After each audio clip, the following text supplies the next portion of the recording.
नमस्कार दोस्तों, success study Baloda YouTube channel में आपका स्वागत है। आज के इस वीडियो में हम ओलंपियाड 2022 के लिए कक्षा 6 से 8 तक के विद्यार्थियों के लिए गणित विषय के अभ्यास प्रश्न लेकर आए हैं, ताकि आपको अनुमान लग सके कि इस परीक्षा में किस प्रकार के प्रश्न आ सकते हैं। तो चलिए शुरू करते हैं हम आज का वीडियो।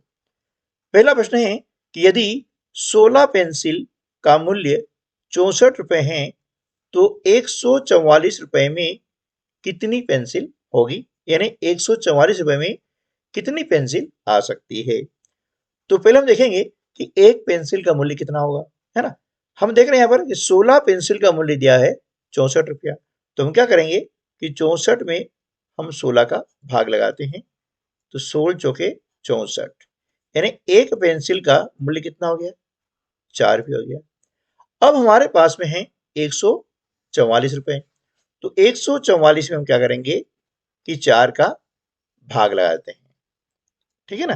तो 4 से डिवाइड करेंगे, 4 तिये 12, बचे 2, 24 हो गए, 4 6 24, यानी 36 पेंसिल जो है हम 144 रुपए में खरीद सकेंगे। इसलिए सही उत्तर हमारा क्या हो जाएगा, ऑप्शन सी जो है हमारा सही उत्तर हो जाएगा। ठीक है, चलिए नेक्स्ट क्वेश्चन है, एक चतुर्भुज में कितने विकर्ण होते हैं। तो एक चतुर्भुज में होते हैं 2 विकर्ण। कितने होते हैं, 2 विकर्ण होते हैं, इसलिए ऑप्शन ए हमारा सही जवाब हो जाएगा। अब देखिए चतुर्भुज इस प्रकार का होता है, हम जानते हैं, ठीक है। 4 भुजाओं से घिरी हुई जो बंद आकृति होती है उसे हम कहते हैं चतुर्भुज, और इस प्रकार का ये जो रेखाखंड होता है इसे हम कहते हैं विकर्ण। तो इसमें ये 2 विकर्ण होते हैं, ठीक है ना, ये कहलाते हैं विकर्ण। प्रश्न क्रमांक 3, घन की एक भुजा 7 सेंटीमीटर है तो उसका आयतन क्या होगा, है ना। घन की भुजा कितनी है, 7 सेंटीमीटर है, तो उसका आयतन कितना होगा। हम जानते हैं कि घन का जो आयतन होता है भुजा की घातांक 3। भुजा ए मान ली हमने, तो इसकी घातांक कितनी हो गई, 3 हो गई है। यानी यहां पर भुजा हमें दी गई है 7 सेंटीमीटर, यानी हम क्या करेंगे 7 का घन ज्ञात करते हैं, है ना। यानी 7 गुणा 7 गुणा 7, ठीक है ना। तो 7 7 49, और 49 7 होता है 343, ठीक है। तो 343, अब चूंकि आयतन है तो यह हो जाएगा घन सेंटीमीटर, ठीक है ना। तो यहां पर ये हो जाएगा ऑप्शन ए जो है हमारा सही जवाब हो जाएगा 343 घन सेंटीमीटर, ठीक है ना। प्रश्न क्रमांक 4, सबसे छोटी प्राकृत संख्या क्या है, यानी नेचुरल नंबर। तो सबसे छोटी जो प्राकृत संख्या होती है वो होती है 1, इसलिए ऑप्शन ए जो है हमारा सही जवाब हो जाएगा। प्रश्न क्रमांक 5, सबसे छोटी पूर्ण संख्या है। सबसे छोटी पूर्ण संख्या होती है 0, इसलिए ऑप्शन सी जो है हमारा सही जवाब हो जाएगा। प्रश्न क्रमांक 6, -11 प्लस -12 का योगफल क्या होगा। तो देखिए दोनों समान चिन्ह वाली संख्या है, तो जो समान चिन्ह वाली संख्या जुड़ती है तो चिन्ह वही आता है, यानी यह माइनस है तो उत्तर में क्या आ जाएगा, माइनस आ जाएगा। और 11 और 12 हम दोनों को जब जोड़ते हैं तो कितना आ जाता है, 23, यानी ऑप्शन ए जो है हमारा सही जवाब हो जाएगा -23, ठीक है। प्रश्न क्रमांक 7, 7 का योज्य प्रतिलोम क्या होगा। तो 7 का योज्य प्रतिलोम होगा -7, ठीक है ना। योज्य प्रतिलोम यानी इन दोनों संख्याओं को, यानी देखिए कोई संख्या है और इसमें यदि इसके योज्य प्रतिलोम को हम जोड़ें तो इनका योगफल हमेशा 0 आता है, ठीक है ना। तो ये संख्याएं एक दूसरे की योज्य प्रतिलोम कहलाती है, ठीक है ना। चलिए नेक्स्ट क्वेश्चन, प्रश्न क्रमांक 8 है, 5 भागित 10 का सही भागफल है। अब देखिए 5 भागित 10 है ना, भागित यानी बटे में, इस प्रकार से। तो 5 एकम 5 और 5 दूनी 10, यानी हो जाएगा 1/2। तो ऑप्शन ए जो है हमारा सही जवाब हो जाएगा। ठीक है, अगला प्रश्न है, आयत की लंबाई 20 सेंटीमीटर है तथा चौड़ाई 10 सेंटीमीटर है, तो इसका क्षेत्रफल क्या होगा? तो देखिए आयत का हमें निकालना है क्षेत्रफल यानी एरिया। तो क्षेत्रफल निकालने के लिए क्या करेंगे कि लंबाई में चौड़ाई का गुणा करते हैं, यानी 20 में हम क्या करेंगे 10 का गुणा करते हैं, तो यह गुणनफल आता है 200। ठीक है ना, क्षेत्रफल है इसलिए ये हो जाएगा वर्ग में तो रहेगा, यानी सेंटीमीटर है तो जाएगा 200 वर्ग सेंटीमीटर, यानी ऑप्शन ए जो है हमारा सही जवाब हो जाएगा। नेक्स्ट क्वेश्चन, सामान्यतः मनुष्य का ताप कितना होता है, यानी मनुष्य के शरीर का ताप कितना होता है? तो सामान्यतः जो मनुष्य का ताप होता है ना, शरीर का तापमान होता है वो होता है 37 डिग्री सेल्सियस, यानी 37 डिग्री सेल्सियस स्वस्थ मनुष्य के शरीर का तापमान होता है। प्रश्न क्रमांक 11 है, त्रिभुज के तीनों कोणों का योग कितना होता है? तो त्रिभुज के तीनों अंतः कोणों का योग होता है 180 डिग्री, इसलिए ऑप्शन बी जो है हमारा सही जवाब हो जाएगा। प्रश्न क्रमांक 12, 10 गुणा 20 माइनस 19 का योग कितना होता है? ठीक है ना, 10 गुणा 20 माइनस 19 का योग कितना होता है? इसमें क्या करेंगे, देखिए यहां पर हम देखेंगे चिन्हों को। तो 10 गुणा 20 है ना, तो पहले हम क्या करेंगे 10 में 20 का गुणा करेंगे। तो 10 में जब 20 का गुणा करते हैं तो कितना आता है 20 ढाई 200। ठीक है, अब माइनस है तो यहां इसमें से हम माइनस कर देंगे तो हो जाएगा 181, यानी ऑप्शन ए जो है हमारा सही जवाब हो जाएगा। तो यहां पर योग के बजाय आना चाहिए हल क्या होगा। ठीक है ना, लेकिन इस प्रकार के प्रश्न आते हैं तो हमें इस पे ध्यान देना नहीं है, हमें इस पे ध्यान देना है कि यहाँ पर चिन्ह कौन से हैं। ठीक है ना, ये ऐसे प्रश्न आ सकते हैं। अगला देखते हैं, 220 धन 19 माइनस 79 का योग कितना होगा?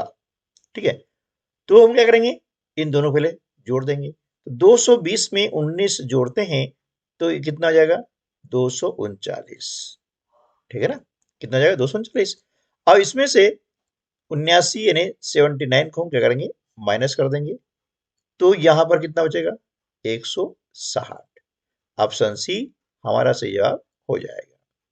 ठीक है ना, अगला प्रश्न है, 1 किलोग्राम कितने ग्राम का होता है?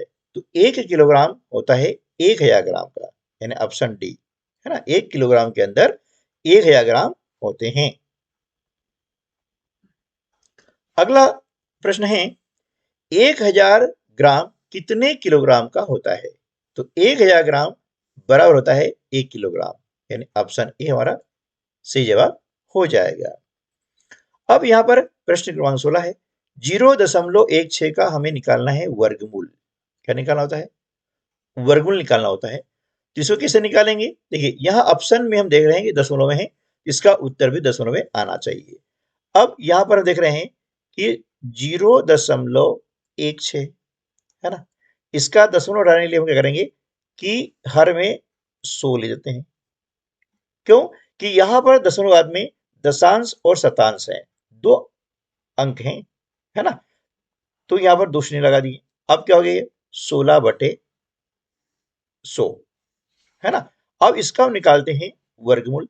तो 16 का वर्गमूल होता है 4 और 100 का वर्गमूल होता है 10। ठीक है ना, जब 4 में हम 10 का भाग लगाते हैं तो ये आता है 0.4, यानी ऑप्शन सी जो है हमारा सही जवाब हो जाएगा।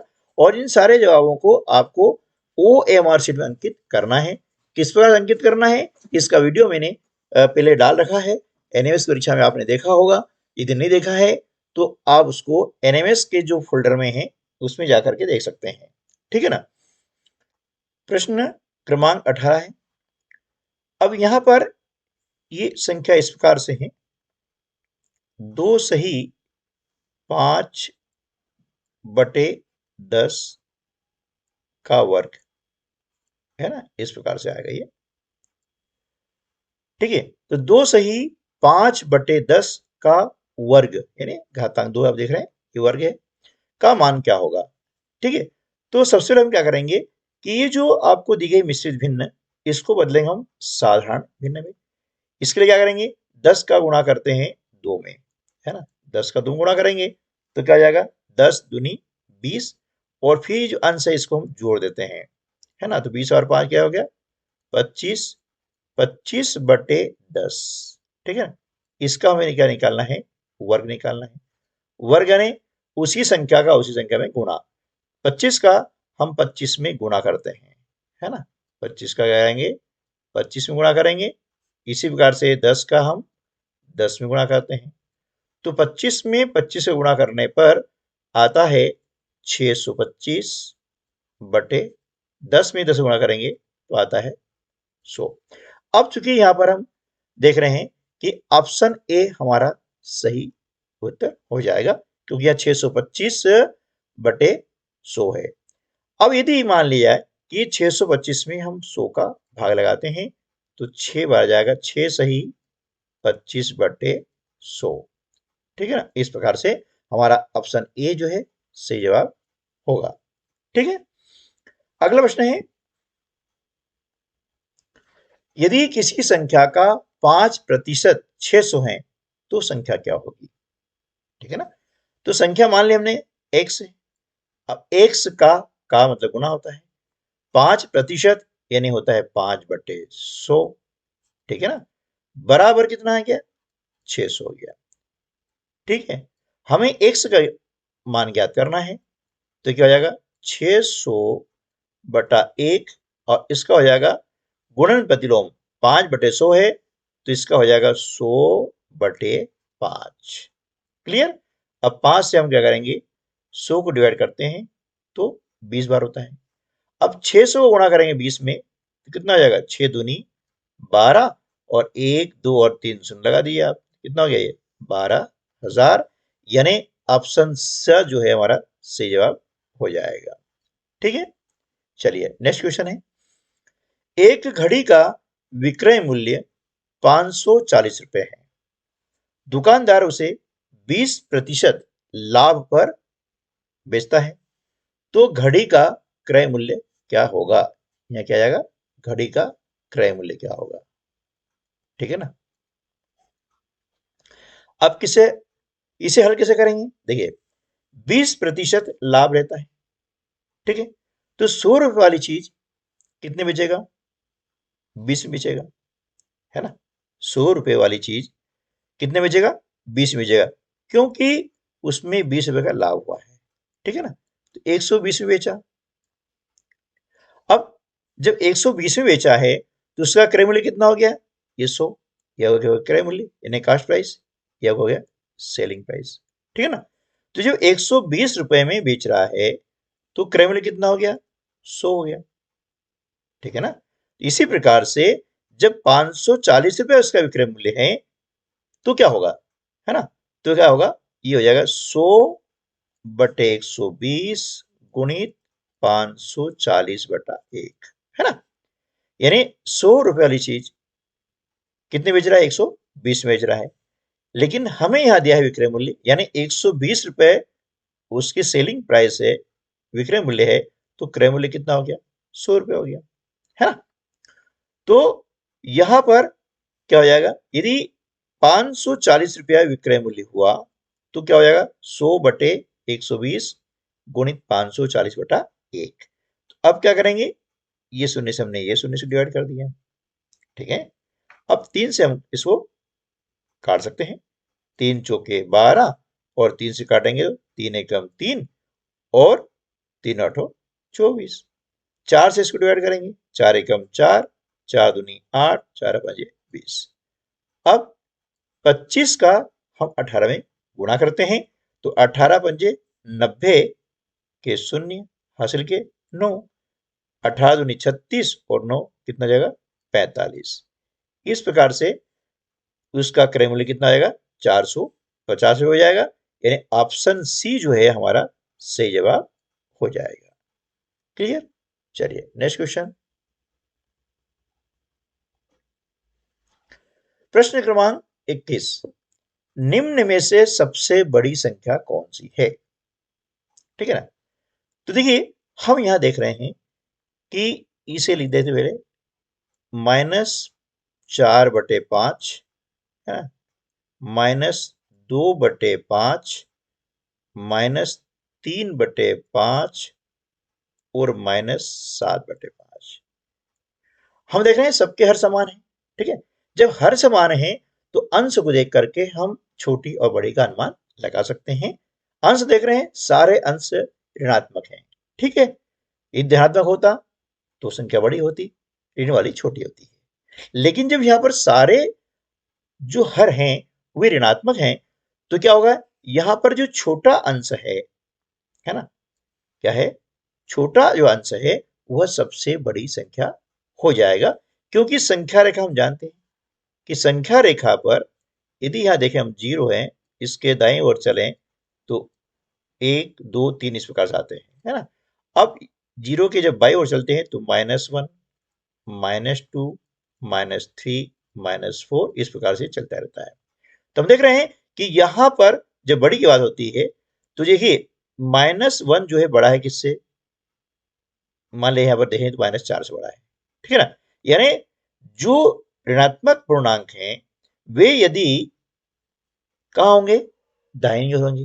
तो जो दाहिनी ओर पूर्णांक होता है वो हमेशा बड़ा होता है। इसलिए कि उत्तर क्या जाएगा, ऑप्शन बी हमारा सही जवाब जाएगा कि ऋण 2/5 सबसे बड़ी संख्या है। ठीक है ना। चलिए अगला प्रश्न है, 40 सेंटीमीटर लंबाई और 22 सेंटीमीटर चौड़ाई वाले आयताकार तार को मोड़ करके एक वर्ग बनाया गया है। ठीक है, तो वर्ग की प्रत्येक भुजा की माप क्या होगी?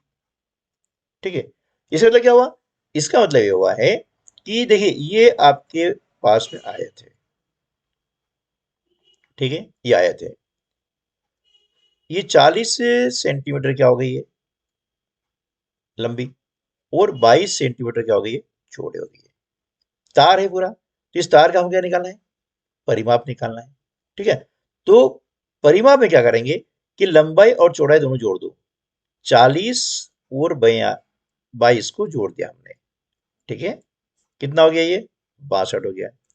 अब इसमें हम 2 का गुणा कर देते हैं, 62 में 2 का हम गुणा कर देंगे तो कितना हो जाएगा, 2 दूनी 4, 6 दूनी 12, कितना हो गया 124 सेंटीमीटर हो गया। ठीक है, अब इससे क्या बनाए हैं, इससे बना है वर्ग, और वर्ग में हम जानते हैं कि चारों जो भुजाएं होती है वो बराबर होती है। ठीक है, चारों भुजाएं बराबर होती है, तो क्या करेंगे इसमें 124 में हम 4 का भाग लगा देते हैं, है ना। क्या करेंगे, 4 का भाग लगाएंगे, 4 एकम 4, 4 तिया 12 और 4 एकम 4, यानी 31 सेंटीमीटर क्या हो गई प्रत्येक भुजा की लंबाई हो गई। ऑप्शन सी हमारा सही जवाब हो जाएगा। ठीक है ना। चलिए अगला प्रश्न कर लेते हैं, निम्न में से कौन सा त्रिभुज संभव नहीं है? कौन सा त्रिभुज संभव नहीं है? अब इसके लिए क्या करते हैं, कैसे देखेंगे संभव है या नहीं है, तो सबसे बड़ी संख्या का वर्ग निकालते हैं और अन्य जो संख्या है उनके वर्गों का योग कर लेते हैं। ठीक है, कैसे, देखिए 3 का वर्ग 9, 4 का वर्ग 16, अब बड़ी संख्या 5 है ना, 5 का वर्ग 25। तो हम देख रहे हैं दोनों का योग इसके बराबर है, यानी इसमें त्रिभुज संभव है। इसी प्रकार देखते हैं 6 का वर्ग 36, 8 का वर्ग 64, दोनों जोड़ा कितना है 100, जो कि 10 का वर्ग है, यानी ये भी संभव है। अब यहां देखते हैं कि 2 का वर्ग 4, 3 का वर्ग 9, दोनों जोड़ा कितना आ गया 13, अब 5 का वर्ग 25, तो ये दोनों इक्वल नहीं है, है ना, दोनों इक्वल नहीं है, बराबर नहीं है। इसलिए यहां पर त्रिभुज संभव नहीं होगा, यानी ब वाला जो हमारा ऑप्शन है वह सही जवाब हो जाएगा। क्लियर?